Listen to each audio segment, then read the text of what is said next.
والذين كفروا وكذبوا بآياتنا أولئك أصحاب النار خالدين فيها وبئس المصير.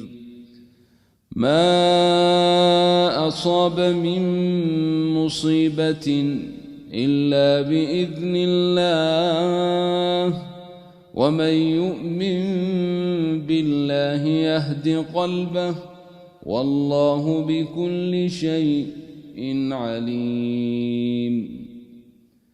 الله لا إله إلا هو، وعلى الله فليتوكل المؤمنون.